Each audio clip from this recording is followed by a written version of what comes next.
News Maharashtra K9 आवाज जनतेचा।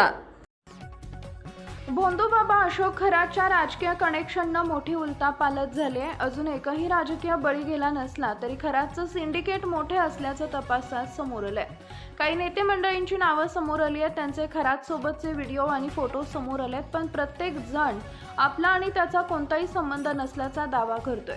आता सामाजिक कार्यकर्त्या अंजली दमानिया यांनी मोठा बॉम्ब टाकलाय।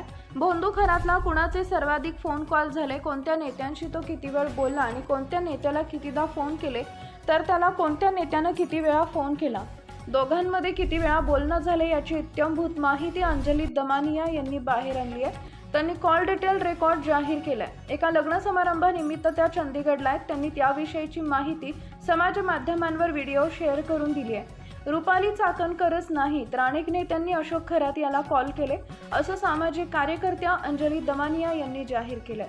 रुपाली चाकणकर यांनी एकूण 177 कॉल खरातला केले आहेत। या दोघांमध्ये 33,727 सेकंदांचं संभाषण झालंय, तर त्यांची बहीण प्रतिभा चाकणकर यांनी भोंदू खरातला 236 कॉल केले।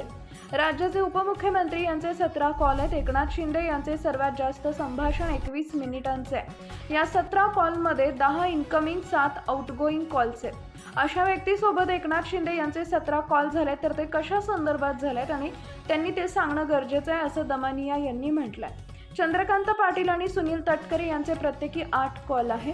हे सगळे नॉर्मल कॉल आहेत। व्हॉट्सॲप बद्दल माहिती नाहीये, व्हॉट्सॲपची माहिती मिळत नसते असं अंजली दमानिया म्हणाले।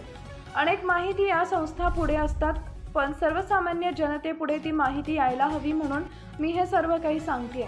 आता समजा पाहायला गेलं तर सर्वाधिक संपर्क कोणासोबत झालाय, तर तो कुटुंबातील सदस्य व जवळच्या व्यक्तीसोबत आहे आणि त्यानंतर रुपाली चाकणकर यांच्यासोबत आहे। 33,000 पेक्षा जास्त सेकंद रुपाली चाकणकर यांच्यासोबत बोलणं झालंय असा निशाणा अंजली दमानिया यांनी साधलाय। महाराष्ट्रातील महत्त्वाच्या आणि ताज्या बातम्या पाहण्यासाठी आमच्या न्यूज महाराष्ट्र K9 चॅनलला YouTube वर सबस्क्राइब करा आणि बेल आयकॉन प्रेस करा।